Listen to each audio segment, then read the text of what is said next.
satisfação que nós temos a palavra de Deus, o livro sagrado. Eu quero convidar todos para orarmos agora. Bondoso Deus, obrigado, porque a Bíblia Sagrada está diante de nós. Os nossos olhos podem contemplar as maravilhas e os mistérios do Senhor. Os nossos ouvidos podem ouvir a Tua doce e maravilhosa voz. Fala, Senhor, nesta manhã, mais uma vez, em nome de Jesus. Amém. Gostaria de convidar você a abrir a palavra de Deus. Daniel, capítulo 8, verso 14. No nosso último encontro, que na série gravada após este, é o número 6. Esse aqui é o tema 5, devido à oportunidade que tivemos da Santa Ceia. Estudamos sobre a purificação do santuário. Daniel capítulo 8, versículo 14, é a resposta a uma pergunta: quando que iria cessar toda a contaminação do santuário? Eu tenho muitas informações nesta manhã, muitos dados, nomes, e eu gostaria que você que quiser anotar, sincronia de informações muito importantes para o tema de hoje. Hoje nós vamos falar a respeito dos 2 santuários que foram contaminados pelos 3 poderes, pelas 3 bestas: a besta que surge do mar, a besta que surge do abismo e a besta que surge da terra. Então, amados, aqueles que não acompanharam os outros temas, depois vocês podem ir na internet, você pode acompanhar ali no canal do YouTube PR Jurandir Chagas, e você então encontra os outros temas para ver a linha de compreensão dessas mensagens do livro de Daniel. O nosso tema central é a batalha pela conquista da mente, e o tema de hoje é os dois santuários. Daniel 8,14 diz: até 2.300 tardes e manhãs, e o santuário será purificado.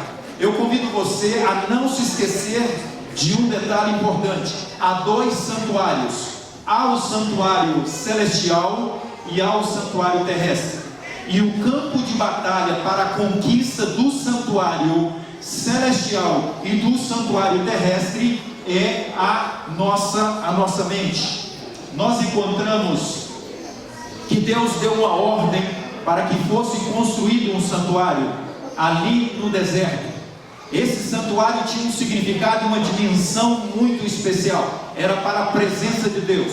A presença de Deus no santuário físico, ela traria a oportunidade para que o israelita buscasse a presença de Deus no santuário da alma. Entenda bem, não adiantava Deus estar lá no santuário físico se o israelita não almejasse a presença de Deus no santuário da alma. Amados, Hebreus no capítulo 8 e o versículo 1 e o verso 2 diz para nós que nós temos um sumo sacerdote que se assentou à destra de Deus, da majestade dos céus, no trono como ministro, e ele é Jesus Cristo. Assim que Cristo ascendeu-se ao céu, Cristo então agora inicia uma obra especial de mediação. Por isso nenhum santo, nenhum ser humano tem o privilégio de exercer a função de ser mediador, a não ser o Senhor Jesus Cristo, porque ele ganhou esse direito. E Cristo está hoje no santuário celestial. Mas desde o início que conhecemos de história, especialmente do céu, Lúcifer almejou o lugar de Cristo, e depois, não conseguindo, ele buscou dar poder para o chifre pequeno, para a besta, para o poder religioso, que este então assumisse o lugar de Cristo. Em Ezequiel no capítulo 28, nós encontramos o texto que fala a respeito de Lúcifer. Elevou-se o seu coração e ele corrompeu a sua sabedoria, e ele então foi lançado por terra, porque ele profanou os teus santuários. Isso está em Ezequiel 28, 17 e 18. Quais são os santuários que foram profanados por este poder? Entenda muito bem. Sempre houve o santuário celestial. No momento em que foi então criado agora o homem, Adão e Eva, Deus forma agora o santuário da alma. Isto é imprescindível para a nossa compreensão do plano da redenção e da mensagem de Daniel capítulo 8 e o versículo 14. Em Isaías 14, 12 a 14 fala que ele foi lançado por terra, porque tu dizias no teu coração: eu subirei ao céu acima das estrelas e exaltarei o meu trono. Isso é menção para Lúcifer, que quis assumir o lugar de Deus. Entenda bem, o eu, desde o início da entrada do pecado na proposta cósmica, é o eu. Eu quero estar no lugar de Deus, eu quero a minha vontade, eu sou melhor do que Deus. Isso é muito importante para nós compreendermos. No livro Patriarcas e Profetas, na página 37, Lúcifer saiu a difundir o espírito de descontentamento entre os anjos. Começou a insinuar dúvidas com respeito às leis. Não necessitavam de tais restrições os anjos. Sua sabedoria era um guia suficiente. Todos os seus pensamentos eram santos. Não havia para eles maior possibilidade de errar do que para o próprio Deus. Entenderam bem? O texto está dizendo que o que tinha no coração de Lúcifer e que ele incutiu na mente, no coração, no santuário da alma dos anjos, era que eles não tinham possibilidade alguma de errar. O que tem aqui em pauta? Nós, os anjos, eu, Lúcifer, você, anjo, não erra. Você não erra, porque você é igual a Deus. Amados irmãos, Apocalipse capítulo 12 apresenta para nós agora a respeito de uma grande batalha cósmica. Capítulo 12, versículo 12 diz: ai da terra e do mar, pois o diabo desceu até vós, cheio de grande cólera, sabendo que pouco tempo lhe resta. Acompanhe a linha de raciocínio. Uma batalha no céu agora, aonde Lúcifer quer assumir o lugar de Deus, aonde Lúcifer diz para os anjos que eles são iguais a Deus e eles não poderiam errar. Chega o momento agora então que Lúcifer é expulso do céu com uma terça parte dos anjos, e ele vem para a terra, e o texto diz para nós que ele veio até vós. Ele veio até que lugar em vós? Entenda bem a linha de raciocínio.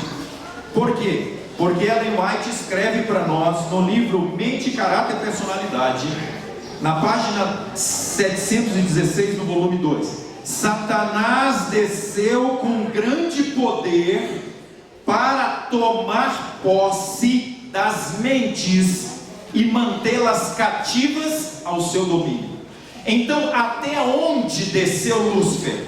Até a mente, buscando entrar no santuário da alma para se tornar o Deus do coração e então dominar e escravizar. O objetivo do inimigo sempre foi, desde que veio à terra, escravizar o coração e a mente do ser humano. Agora, meus amados, vamos compreender um pouquinho mais o contexto da terra no Jardim do Éden. Gênesis 2 e o verso 7 diz que formou o Senhor o homem e soprou o fôlego de vida. O que nós temos aqui agora? Nós temos agora um boneco inerte, sem vida, e Deus vem agora e forma um ser vivo. Se os anjos do céu tinham o santuário da alma, aonde Satanás, Lúcifer, buscou conquistar o coração para dominá-los, aonde nós temos o texto que o dom profético apresenta para nós, que Satanás quer dominar a mente. A pergunta é: quando Deus formou o homem, formou ou não formou Deus o santuário da alma? Formou ou não formou Deus o cérebro, a capital do corpo, que coordena todas as ações, que coordena todos os pensamentos, todos os ideais, todos os sonhos e alvos. O que nós estamos convidando agora a igreja, o que eu estou convidando a igreja para entender, é que Deus formou o santuário da alma no ser humano. Entenda bem, tinha um santuário físico, ali no jardim do Éden tinha uma árvore chamada árvore da vida. Todos os dias o casal ia ali àquela árvore para ter um encontro com Deus, para adorar a Deus. Era um santuário para a presença de Deus sagrado no jardim. Nenhuma outra árvore, nenhum outro espaço no jardim do Éden era tão especial como a árvore da vida. Agora, o que acontecia ali na árvore da vida? Havia alguma obra extraordinária interna no homem, no coração e na mente? Sim, porque Deus, quando vinha, Ele vinha para habitar no santuário da alma, para conseguir realizar a sua obra de verdadeira felicidade e paz no coração do homem. Se Adão e Eva, como fizeram na hora que pecaram, tivessem fechado o coração, Deus não entraria e eles não seriam felizes.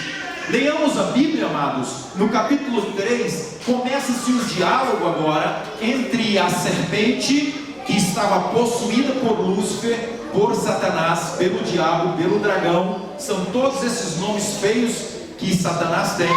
Ele agora então busca incutir na mente de Eva a dúvida que ele conseguiu realizar no santuário da alma dos anjos. Você jamais e eu vamos fazer algo se não conseguirem influenciar a nossa mente. Eu jamais serei levado a mudar a minha vida se não for o que? Formada uma nova ideia, um novo conceito na minha mente. A pergunta é: Adão já nasceu com isso? Não, porque Adão nasceu de Deus e ele nasceu com um santuário puro. Ele nasceu com o santuário da alma limpo. Agora a serpente incute na mente dele com uma pergunta: não é isso que Deus disse que não devem comer de nenhum das frutas do jardim do Éden? Ele buscou apenas de forma atrativa, entenda bem essa palavra, estratégica, para ganhar a atenção. Todos os meios usados pelo bem e todos os meios usados pelo mal são estratégias, métodos atrativos para ganhar o que? O campo de batalha, conquistar o coração, a mente, contaminar ou purificar o santuário da alma. Amados, vamos entender algo aqui muito importante. O apóstolo Paulo, em 2 Coríntios 11, verso 3, 2 Coríntios capítulo 11, verso 3, o apóstolo Paulo, ele traz à memória agora o que aconteceu no jardim do Éden e que aconteceria no futuro e também naquele momento em que ele estava vivendo.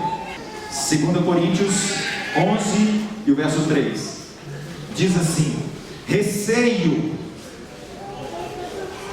a serpente enganou Eva, assim também seja corrompida a vossa mente. Entenda bem o processo. Como foi corrompida a mente de Eva? Como foi contaminado o santuário da alma de Eva? Através de ideias, através de conceitos. Mas vem cá, você vai se tornar igual a Deus se você comer do fruto. Você pode, você é bom, você pode fazer acontecer as coisas na sua vida, você faz a diferença. Amados, vamos lá. O livro Educação diz: por misturar o mal com o bem, sua mente se torna confusa. O que teve ali? Algumas verdades com algumas mentiras, a mistura do bem com o mal. Então agora nós temos o santuário da alma de Eva contaminado, e depois ela leva então ao seu marido, seduzindo-o também como instrumento do diabo, para que ele pudesse então ser contaminado, o santuário da alma. Em 1 Coríntios 3, 16, 17, capítulo 6, 19 e 20, fala que nós somos o santuário de Deus. Acaso não sabeis que o vosso corpo é o quê? Santuário de Deus. E o texto também diz que nós fomos comprados. Entendamos bem, eu sei que está assim, intenso a linha de raciocínio. Lá no Jardim do Éden, Eva deixou contaminar o santuário da alma. Ela passou o comando agora para Lúcifer, e Satanás agora é que reina no santuário da alma. Mas quando Eva e também Adão saíram do Jardim do Éden, eles saíram com a promessa de que um dia o descendente da mulher viria para esmagar a cabeça da serpente, e naquele momento estaria decretado que Cristo assumiria novamente o santuário da alma, e eles podiam ter a esperança de purificação do santuário. E isso aconteceu quando Cristo veio e morreu na cruz do Calvário. Apocalipse capítulo 12, verso 10 diz: e veio a salvação para o ser humano. Amados, como que é a questão da contaminação do santuário da alma? Tudo o que nós temos diante dos nossos olhos, pelos 5 sentidos, podem contaminar ou podem purificar. Entenda bem, o que os olhos contemplam, o apóstolo Paulo, ele fala: pelo contemplar sereis o quê? Transformados. Pegue alguém que tem um coração puro, que tem pensamentos puros, e coloque-o agora diante de impurezas. Qual será a tendência dos olhos se não estiverem fechados, dos ouvidos se não estiverem tapados, das mãos se não estiverem retidas, dos pés se não se desviarem, do olfato se não tiver tapado as narinas? As vias de entradas da alma, elas podem permitir o bem ou podem permitir o mal no coração, no santuário da alma. Amados, a experiência do passado de hipnotismo, ela aconteceria no futuro.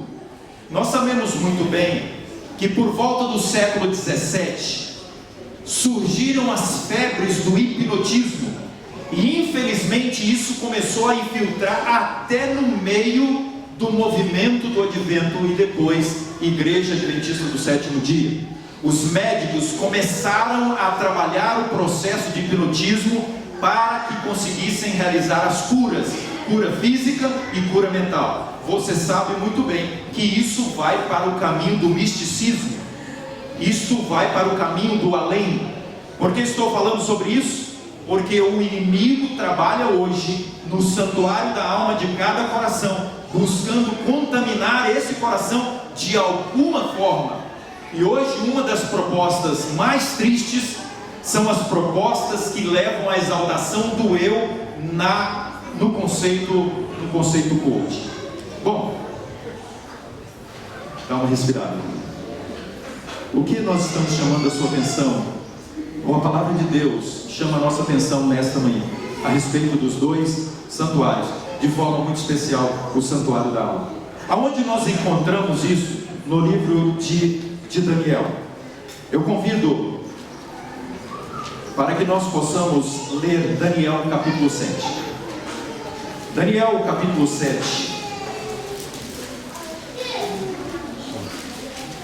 Enquanto você acha o texto, o apóstolo Paulo, falando a respeito do santuário da alma e falando a respeito da idolatria e dos ídolos, ele diz assim, 2 Coríntios capítulo 6: que ligação há entre o santuário de Deus e os ídolos?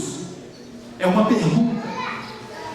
Pode haver harmonia no santuário da alma, a presença de Deus e a presença de Lúcifer? Pode existir verdadeira alegria no coração com a presença das trevas e a presença da luz? É a grande pergunta do apóstolo Paulo. Nós abrimos Daniel no capítulo 7.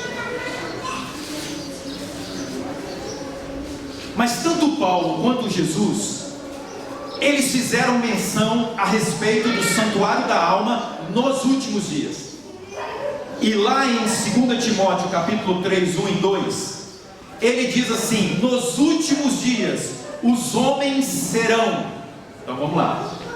Isso quer dizer que em algum momento eles não são. E ele vem descrevendo agora egoístas, desobedientes, amantes dos prazeres, violentos, presunçosos, arrogantes. A pergunta é: Adão e Eva, quando foram criados, porventura eles tinham essas características? Não. Adão era amável, não era arrogante. Adão era dócil, não violento. Assim que foi contaminado o santuário da alma de Adão e também de Eva, eles começaram as acusações, eles começaram a revolta, eles começaram a ira, que é a característica mais forte do dragão, porque o dragão desceu do céu cheio de ira e cólera, e lá em Apocalipse diz que ele tem a ira para perseguir o remanescente de Deus.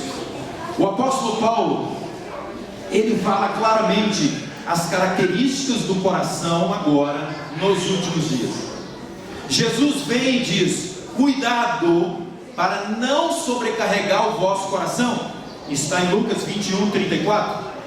Ele diz: cuidado com a orgia. Não vou ter tempo de falar com você. Pesquisa na internet o que é orgia. Pesquisa na internet o que é embriaguez. O que torna embriagado a mente não é só o álcool, não é só a cerveja, o vinho alcoolizado, a cachaça e outros, mas também, pasme você, propostas eletrônicas podem embriagar a mente. Como que o inimigo conseguiu ao longo dos tempos conquistar e contaminar o santuário da alma com as suas propostas de perseguição? Apocalipse 12:17 diz: irou-se o dragão e foi pelejar com os restantes. O inimigo sempre perseguiu o povo de Deus, e essa aqui é uma profecia que se cumpriu durante 1260 dias, anos. Por isso eu te convido para Daniel capítulo 7. Daniel capítulo 7, nós vamos estudar a respeito do chifre pequeno. Nós vamos relembrar aqui agora a respeito da besta que surge do mar, que está lá em Apocalipse capítulo 13. Apocalipse 13 e Daniel 7 é a mesma coisa. Apresenta dois poderes, apresenta duas bestas, apresenta dois chifres. Apocalipse capítulo 13. Daniel, no capítulo 7, apresenta os 4 poderes, e do quarto poder surgem 10 poderes, ou 10 reinos. Destes 10 reinos surge um pequeno reino, chamado chifre pequeno, que seria diferente. Ele iria usar estratégias diferentes para a conquista do seu reino mundial. Entenda bem, isso é fundamental para você compreender, porque ele está nos nossos dias vivendo, e ele viverá até o fim, e ele será a grande exaltação. Mas um pouquinho antes de falar destes dois reinos, nós temos que falar a respeito da Grécia e a respeito de Roma. Por quê? Porque a Grécia surgiu sob o comando de Alexandre o Grande, vem agora então com os ataques diferenciados para trabalhar ideologias renovadas. Entenda bem, até o momento em que a Grécia surge, o mundo caminhava numa direção, mas a Grécia vem agora com a proposta helenística. Estuda na internet o que é a proposta helenística, porque ela envolve educação, ela envolve esporte e ela envolve o humanismo. Rapidamente eu digo para você que a Grécia veio com uma proposta educacional diferente. Prova é que os alunos judeus deixaram as escolas israelitas para estudar nas escolas gregas. Era mais atrativa, tinha mais inovações, o intelectualismo estava sempre em alta. Por isso o apóstolo Paulo teve problema na época que ele foi pastor nas igrejas ali da região da Ásia, porque a igreja, dentro da igreja, tinha disputa intelectual. Quem falava mais bonito, quem sabia mais línguas, quem? O eu sempre em alta. desde o jardim do Éden. Eva, você vai ser, eu vou ser igual a Deus? Sim, você vai ser como Deus. Agora então, nessa proposta, eu cito para vocês apenas 2 pontos de destaque: o intelectualismo. Em que período surgiram os grandes filósofos que hoje ainda influenciam a nossa geração? Foi no período da Grécia. A exaltação às ideias na Grécia, os conceitos renovados diferentes na Grécia. E o que mais que aconteceu? A exploração mental ao extremo para o desenvolvimento da capacidade do cérebro. Que coisa, hein? Segundo ponto, o exibicionismo corporal. Isso não acontece hoje, acontece? Não, não acontece. Só uma pergunta irônica minha. Os esportes surgiram em que período? Período da Grécia. As competições surgiram em que período? Período da Grécia. O sensualismo em seu maior destaque aconteceu em que período? Na Grécia. Por quê? Os rapazes que iam correr nas maratonas, eles corriam seminus. Qual era a intenção? A intenção era a exibição do corpo, destacando o sensualismo. Eu pergunto, isso se estende aos nossos dias? Ok. O Império Romano surge com Constantino, agora com uma proposta diferente: a mistura do certo com o errado, a mistura da adoração verdadeira com a idolatria. O paganismo é introduzido no seio da igreja cristã agora, através de Constantino. Pastor, por que você está falando tudo isso? É porque eu estou falando de São Paulo da Alma. Entendeu bem? Quando um jovem na Grécia, ele aceitava a proposta de correr seminu para alcançar a meta final lá, o que esse jovem tinha acabado de fazer? Ele abriu a guarda e ele deixou entrar a ideia grega de que ele era bom e de que seu corpo era um espetáculo. Entendem bem? Vocês estão entendendo o que eu estou falando aqui nesse momento? Porque nós vamos chegar daqui a pouquinho na besta que surge do abismo, e a proposta da besta do abismo é o humanismo, uma das propostas mais fortes.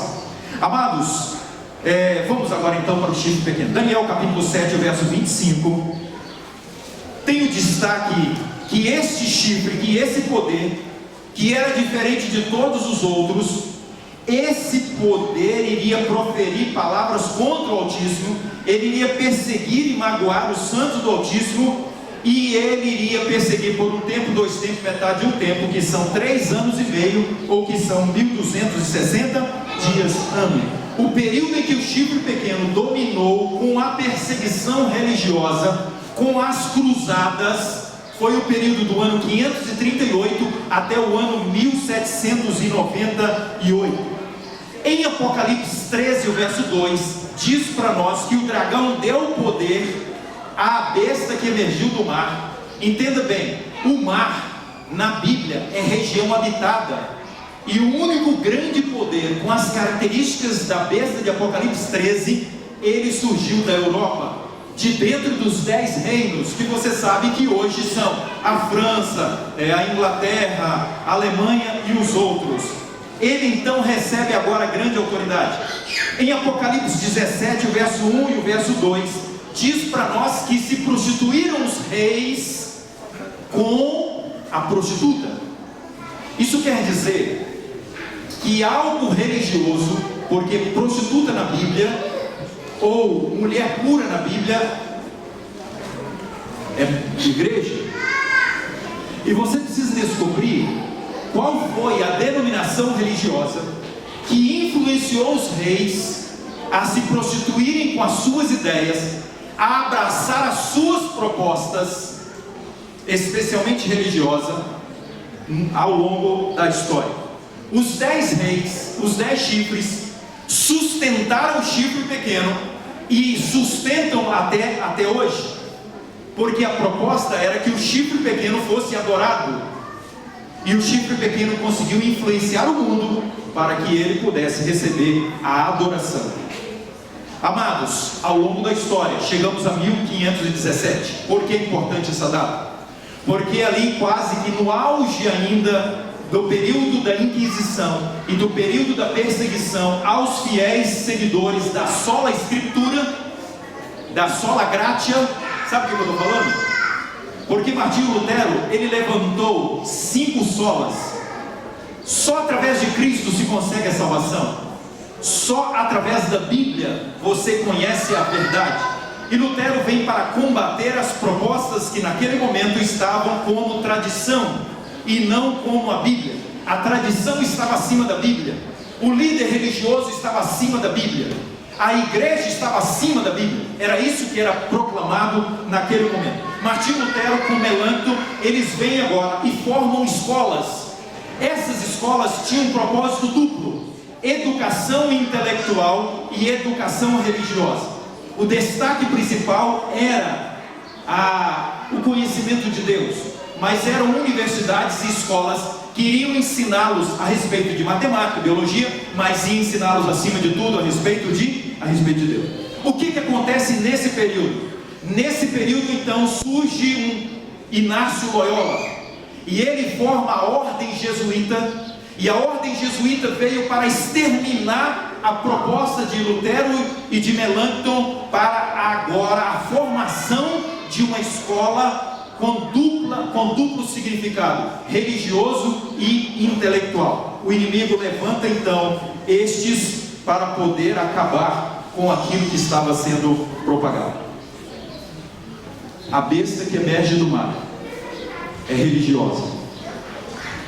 Ela perseguiu durante 1260 anos os cristãos. Ela tem características diferentes. Ela profanou o santuário. Nós já estudamos isso aqui, vocês sabem disso. E vocês sabem com detalhes como ela profanou o santuário celestial. Mas com as suas ideias, ela conseguiu profanar o quê?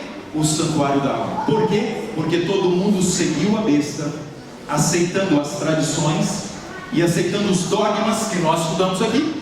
É só você ir lá então nos vídeos aí da internet que você vai encontrar os dogmas, todos eles, desde o altar de sacrifício, desde a pia, como nós apresentamos aqui no santuário. Tinha o altar de sacrifício, tinha a pia, e lá dentro tinha o altar de incenso, a mesa. Tudo isso nós vimos com detalhes, os dogmas apresentados para substituir os princípios e as propostas de Deus. Agora eu convido você, porque Apocalipse 13, 8, ano que vem nós vamos estudar Apocalipse. Espero eu estar com vocês aqui.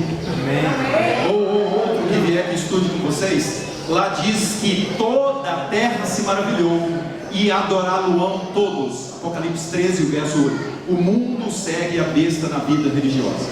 Não tem outro ponto. Por quê? Porque Apocalipse 17 fala que as filhas da prostituta são aliadas da prostituta. Agora, eu convido você para o período do tempo do fim. Apocalipse capítulo 11 fala para nós a respeito da besta que surge do abismo no tempo do fim. Apocalipse capítulo 11 e o versículo 7. Quando tiverem então concluído o testemunho que devem dar, a besta que surge do abismo pelejará contra elas. No final do verso diz que o cadáver ficará estirado na praça da grande cidade, que espiritualmente se chama Sodoma e Egito. Nós precisamos entender essas duas cidades para que nós possamos entender que é a França, a besta do abismo. Como saber que esta besta é a França?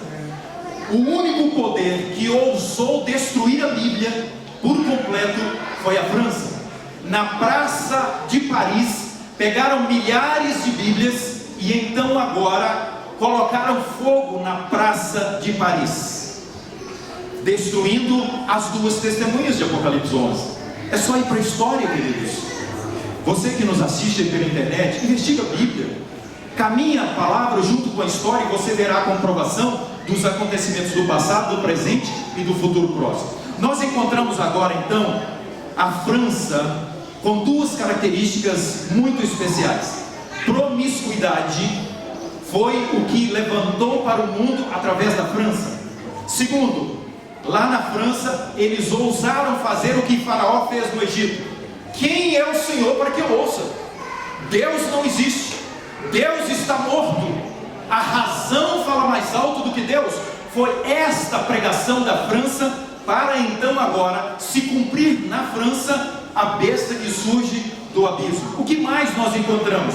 A França surge agora, num período onde ela é o destaque, mas paralelo à França surgem novas propostas dos ismos.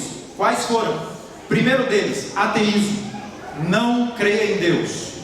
Deus não presta, Deus não vale nada. Sabe o que eles fizeram? Eles pegaram uma mulher prostituta, trouxeram agora na igreja de Notre Dame, vocês conhecem essa igreja, foi queimada recentemente, e apresentaram para o mundo agora quem era Deus para a França. Entendem bem? Deus não existe. A razão está no lugar de Deus. Queridos, porventura hoje há algumas ideias parecidas? Fé? Esse negócio de fé em Deus? Cadê Deus? Como você prova que Ele existe? Segundo, o humanismo. A França surge agora com uma proposta semelhante à da Grécia. O homem é o centro das atenções. O mundo vivia o iluminismo, um período onde se destacava o brilhantismo do ser humano, e a França coloca o homem agora com uma capacidade máxima, uma ideia parecida com a ideia do coaching. Já é a segunda vez que eu falo do coaching. Terceiro ponto, o espiritismo. Naquele período, por volta de 1700 e 1800, surge agora no mundo o espiritismo, e através de uma denominação religiosa foi propagado o espiritismo com as suas ideias. O que eles estavam propagando agora? Que o homem não morre, ele vai se renovando, entende bem? Lançando por terra as verdades da palavra de Deus. Quarto, espiritualismo. O mundo vive agora uma proposta de movimento carismático. O mundo vive a proposta dos êxtases, do envolvimento com o misticismo, porque o homem também é espiritual e o homem também tem condições de ter contato com Deus de igual para igual. Entende bem? O que nós chegamos agora, o evolucionismo, através de Charles Darwin, tira o criador de cena e coloca o evolucionismo, tira a criação e coloca a proposta do quê? Do desenvolvimento natural das espécies. Surge nesse período 1848 o feminismo. Qual é a intenção do feminismo? Mudar as funções, desestruturar agora a proposta de Deus na inversão dos valores. Agora a mulher não deveria ter como foco principal o lar e o cuidado e a educação dos filhos. E as revoluções, tudo isso surgiu naquele período ali, ok? Nada desmerecendo as mulheres, entenda bem, cada um tem a sua função. E por último, o marxismo. Esse fez um grande estrago e ainda faz um estrago terrível hoje. A proposta é desestruturar a família. A proposta é centralizar o poder que tem da família para o Estado. Agora, você acha que é por um acaso? Você acha que é ingenuamente de nossa parte o entendimento de que... O que é o negócio lá do adolescente, da criança? Como é que chama aquele negócio? Estatuto? Mãe, não me toca. Eu te levo à polícia. Eu chamo as autoridades para você. Você acha que nesse planeta, pelo menos uma criança não fez isso com o pai e com a mãe? Eu ouvi da história de uma boa família, que o filho começou agora a falar sobre os seus direitos. Ah é?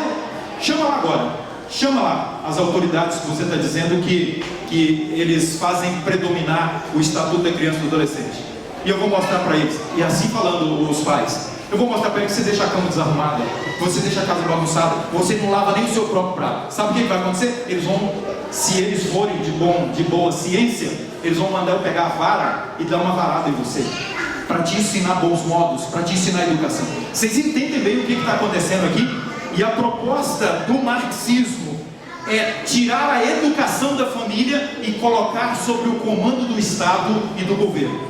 Queridos, vamos pais, vamos entrar na internet e descobrir quais são as propostas educacionais hoje das escolas, o que estão inculcando na mente dos nossos filhos para ter tanta revolta. Vamos avançar para fechar aqui. O mundo segue a besta no comportamento e nas ideologias hoje. Não é diferente. E o último que eu quero convidar você, nós vamos falar sobre os Estados Unidos da América do Norte. qual é a participação deste país no contexto de perseguição ao remanescente ao longo da história. Apocalipse capítulo 13 e o versículo 13 e 14. Pastor, mas não tem em Daniel claramente assim, mas são os poderes que surgiram no tempo do fim.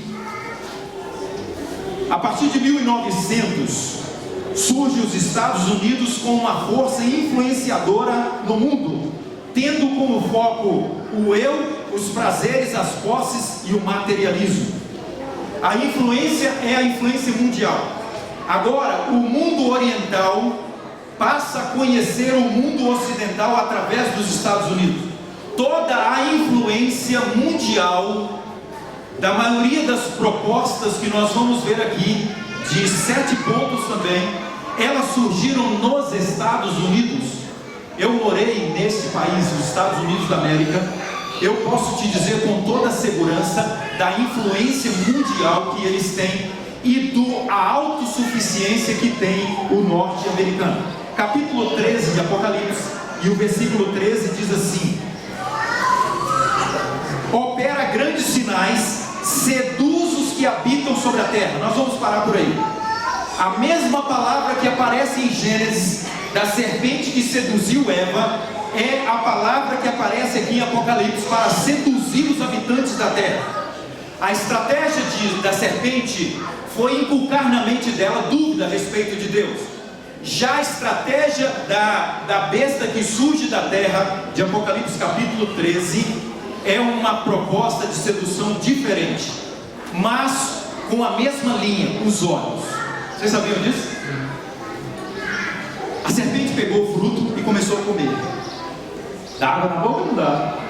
Não chupe limão perto de mim, porque senão eu vou te pedir um pedacinho, porque minha boca vai estar cheia d'água. Acho que até agora está já enchendo d'água aqui, só de falar do limão. Eu gosto. Estranho, né? E faz bem para a saúde todos os dias tomar um copo de água com limão. Amados, os olhos de Eva se voltaram para o fruto. Os olhos do mundo oriental, do mundo ocidental, se voltam para as propostas atrativas, para as luzes e os encantos da América do Norte. Vamos lá, eu convido você para pensar dos sinais. América do Norte, Estados Unidos. Para lá foi em 1620 um grupo de peregrinos fugindo da perseguição da Europa, e eles foram acolhidos, e ali agora então na América do Norte eles são cuidados, e eles estabelecem agora a lei de liberdade religiosa nos Estados Unidos da América, aonde todos poderiam escolher, não seriam obrigados como estavam sendo pelo chifre pequeno na Europa. Agora então na América do Norte surge o país protestante, que protestava contra o chifre pequeno e a sua proposta de obrigação religiosa para a adoração ao líder maior religioso deles. Os Estados Unidos da América agora então passam a mudar as suas características a partir do ano 1900, 1930, especialmente 1950. Quais são esses sinais aqui que a Bíblia fala que esta besta que emerge da terra faria? Os Estados Unidos, que era protestante, segue agora para a linha carismática. Os Estados Unidos, que era protestante, segue para a linha pentecostal. Línguas, manifestações, êxtases. Você acha que os grandes líderes mundiais de destaque para esses movimentos não surgiram nos Estados Unidos? No Brasil, por exemplo, o movimento pentecostal surgiu aqui a partir de 1900, 1911, 1910, mas veio de onde? Da América do Norte. Eu quero ir agora para fechar com você as propostas da América do Norte, que estão sendo hoje contaminação para o santuário da alma do mundo inteiro. Se porventura nesta manhã eu tenho alguém que vá se identificar com algum desse ponto, meu pedido é: peça a misericórdia de Deus, porque o santuário que sois vós, ele é santo e ele é sagrado, ele não pode ser contaminado. E você não saia desta manhã desse templo sem pedir para Deus o poder do Espírito Santo para limpar o santuário da alma. Vamos lá, primeiro deles, onde surgiu a grande influência Elvis Presley? Estados Unidos da América. Aonde surgiu o jazz? Estados Unidos da América. Aonde foi enfatizado e surgiu de forma bem intensa o rock? Estados Unidos da América do Norte, aonde surgiram as músicas influentes para o sensacionalismo no romantismo. Ela tem um poder extraordinário para influenciar. Como a música influencia? A letra de uma música pode levar um jovem a sair de um show de rock ou um outro show e se matar, e se drogar, e prostituir, e se rebelar contra os seus pais. Vocês sabem que eu estou falando do que é verdade. Você que está assistindo pela internet, você sabe que é verdade. A música pode influenciar através da sua letra. A música, ela pode influenciar através do ritmo, mudando a alteração do batimento cardíaco. Nesta manhã eu peço em nome de Jesus que esta igreja mantenha a linha. Não tem letra sacra e ritmo profano. Não tem harmonia entre o santo e o profano. Por isso eu queria pedir como pastor desta igreja, continuemos na linha. Observe o ritmo das músicas. Se o ritmo está fora do padrão sacro, não se deve cantar nesta igreja. Não eu que estou falando, a palavra de Deus, as orientações, porque há alterações, queridos. E o outro é a melodia. Vamos lá. Como as músicas religiosas estão hoje? A porventura funk dentro da igreja? A porventura reggae dentro da igreja? A porventura jazz? A porventura romantismo? A porventura rock? A porventura samba? Sim, queridos. E o meu pedido é que tomemos cuidado, porque dentro do santuário de Deus não se pode ter profanação daquilo que é santo. Segundo, os Estados Unidos da América influenciam o capitalismo. Se tem um país que prega com consumismo, quem já foi lá pode confirmar, é os Estados Unidos da América. É impressionante, pode estar na maior crise, os preços caem para que as pessoas consumam mais. A ideia é que você esteja com foco no dinheiro para gastar. Terceiro, protestantismo. Já falei um pouco para vocês aqui que eles abandonaram a proposta protestante e eles seguiram para a linha da liberdade religiosa e estenderam a mão ao chifre pequeno. Os Estados Unidos, que pregava contra o chifre pequeno, vem agora e estende a mão para abraçar o poder religioso mundial que vai estar e tem influência hoje sobre o mundo. Quarto, libertinagem. Se tem um país que prega que você é livre, é os Estados Unidos da América, e você pode fazer o que bem você entende. Qualquer coisa que você tiver como propósito no coração, você pode fazer, você é livre para isso. Quinto, e aquele que influencia o mundo, a mídia. Meus amados irmãos, tem nos Estados Unidos um lugar que se chama Hollywood. Já ouviram falar? Vocês já ouviram falar em filmes? Já ouviram falar em séries? Pois é, aquele lugar é um lugar que existe com o objetivo de profanar a mente humana, destruindo os nossos neurônios para mudar o nosso comportamento através especialmente dos filmes. Por exemplo, é um absurdo alguém assistir um filme de terror, mas tem pessoas que assistem. É um absurdo alguém assistir um filme de violência, mas tem pessoas que assistem. É um absurdo ter pessoas que assistem filmes de imoralidade, mas há pessoas que assistem. Amados, o que mais? A Bíblia fala contra a imoralidade. Quando você e eu estamos assistindo um filme de violência, você recebe a influência para ser violento. Quando um jovem assiste um filme promíscuo, de imoralidade, de pornografia, ele está sendo estimulado a praticar com a sua esposa, com a sua namorada, que não deveria, aquilo que não é lícito pela palavra de Deus. Queridos, quando se fala do espiritismo nos filmes, essa é a proposta do inimigo, que você não tenha medo na hora que aparecer um espírito diante de você. Sabe por quê? Porque nos últimos dias aparecerão espíritos. Pessoas que já morreram virão e vão falar para você algumas coisas e você vai acreditar. Mas como eu vou acreditar? Meu pai acabou de morrer tem 3 meses, meu pai vai aparecer de mim, pai, você morreu? Não, a minha mente já estará formada com a proposta da besta que emerge da terra, para que eu possa aceitar a proposta da imortalidade da alma. Qual é a proposta? O homem não morre. É isso, queridos. Mas pastor, isso é um absurdo. Ok. A hora que começar a conversar com você, aquela fala mansa, atrativa como foi a da serpente, vê se você não E eu espero, eu não quero que você e eu caiamos nessa. Mas vamos lá para encerrar aqui. Os valores invertidos da família.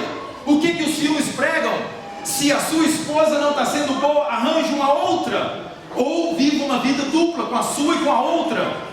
Quais são as propostas? Não está bem? Separa, divórcio, quebrando a proposta de Deus da família. O que mais nós encontramos, meus queridos? Sensualidade ao extremo. A moda é ditada hoje pelos Estados Unidos. Nunca as mulheres e homens foram tão exibicionistas dos seus corpos como hoje. Eu fico abismado com uma mulher casada, mostra o seu corpo para os outros homens e o seu marido às vezes está do seu lado e não está nem aí. Minha mulher, ela sabe, eu fico na cola, não precisa, minha mulher sabe que o corpo dela é o templo do Espírito Santo de Deus. Amém. E que fisicamente ele é para que eu me deleite e eu contemple o corpo dela e não outros homens. Estou falando nesta manhã a respeito do perigo da moda. A moda é uma influência, não é assim mesmo? E os homens, um dia, para fechar, eu fui preencher a ficha de um rapaz, e eu falei assim: o que vocês querem dizer? Ah, pastor, entendeu? Eu quero mostrar meu corpo. Mas é o seguinte, não é correto. Você sabe disso, você sabe. Mostrar o corpo é mostrar o eu. Eu sou bonito, eu sou bonita. Eu sou, entendeu? Violão, isso aqui e tudo mais. Vamos seguir o último agora. Já ouviram falar em McDonald's? Burger King? Não vou fazer propaganda aqui não. Queridos irmãos, a América do Norte tem como proposta influenciar o mundo e expandir o junk food. Sabe o que é junk food? Vocês sabem.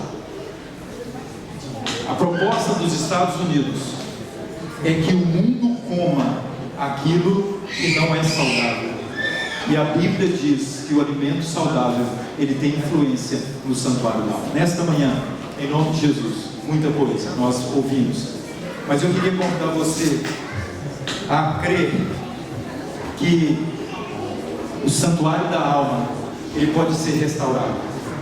Se em algum momento você foi influenciado por uma ideologia estranha, por uma proposta que não é divina, nesta manhã, em nome de Jesus, eu te digo que Deus pode operar uma obra de restauração no nosso coração. Amém. Amados irmãos, um dia Jesus chegou no templo e pegou o chicote e começou a derrubar tudo. E ali ele iniciou a sua obra, esclarecendo para o mundo que ele pode limpar e purificar o santuário da alma. Amém. Não permita que as bestas, que os poderes mundiais, que as influências de artistas, que as influências da mídia venham mudar a sua ideia de que você é de Deus e de que a sua vida, o seu corpo e a sua mente, ele é puro e é o santuário para a habitação de Deus. Amém? Deus abençoe ricamente você e eu nesta manhã. Amém. Que a compreensão da palavra de Deus e que o poder deste livro penetre na nossa alma e nos faça crer que em Cristo nós somos mais do que vencedores. Amém. Que a besta que surge do mar, ela é derrotada. Que a besta que surge do abismo é derrotada. E que a besta que surge da terra, ela é derrotada pelo poder de Deus. Amém. Com a fé que temos no Senhor Jesus Cristo. Amém? Vamos ficar em pé? Vamos orar? Maravilhoso e bom Deus, nesta manhã, neste recinto sagrado, no teu santuário, Senhor, são pedras comuns, são tijolos comuns, são objetos comuns, mas esse prédio foi edificado para ser a tua casa de habitação. E todas as vezes que nós nos dirigíssemos a este lugar, aqui o Senhor estaria, aqui o Senhor entraria no santuário da nossa alma, e aqui o Senhor faria uma obra de restauração. Senhor, já estamos cansados, a nossa mente está desgastada. Os filhos, por mais que eles façam, no fundo eles não querem ser desobedientes, rebeldes, eles não querem, os jovens e nós os adultos, não queremos ficar diante, expostos àquilo que contamina a nossa mente e o nosso coração. Por favor, Senhor, arranca de nós nesta manhã aquilo que não é do Senhor e coloca o que é do Senhor. Coloca o gosto pela Bíblia, pela oração, por vir à igreja, pelas coisas saudáveis. Senhor, nesta manhã, por favor, toma a tua casa, o teu santuário, o nosso coração, a nossa mente, no nome de Jesus. Amém.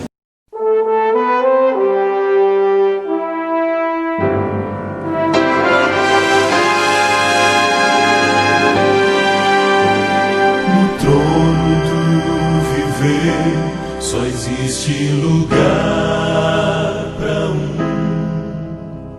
lugar de quem governa todo o ser. No trono do viver só pode haver um Senhor. Se forem dois, um será amado e outro rejeitado.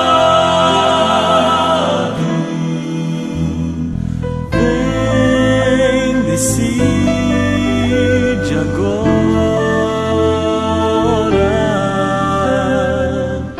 quem vai ocupar seu coração.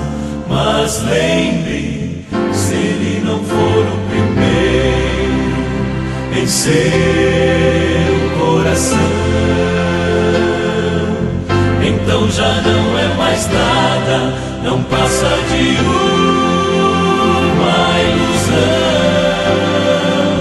Mas se ele for o primeiro, o seu companheiro, motivo do céu existir, você vai viver, você vai sorrir, você vai vencer.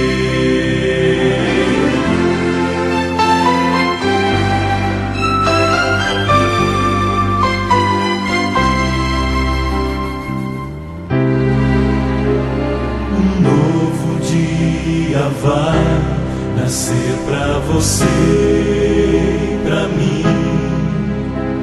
Depende de aceitar Jesus no viver. É hora de beber da fonte da vida. Você verá, em Jesus existe plena alegria. Vem, decide agora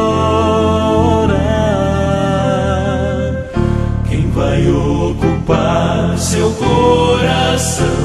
Mas lembre, se ele não for o primeiro em seu coração, então já não é mais nada, não passa de uma ilusão. Mas se ele for o primeiro, o seu companheiro, motivo do céu existir, você vai viver, você vai sorrir, você vai vencer.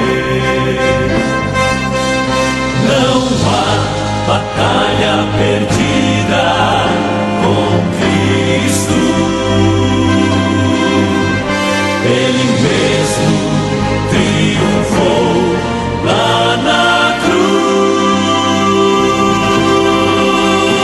Com sangue já provou que nos ama. Se o coração não for dele, não será de mais ninguém.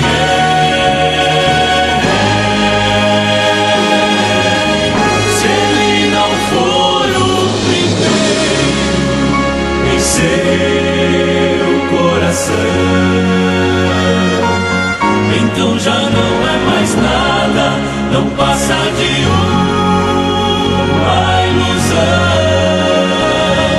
Mas se ele for o primeiro, o seu companheiro, motivo do céu existir, você vai viver, você vai sorrir, você vai vencer, você vai viver.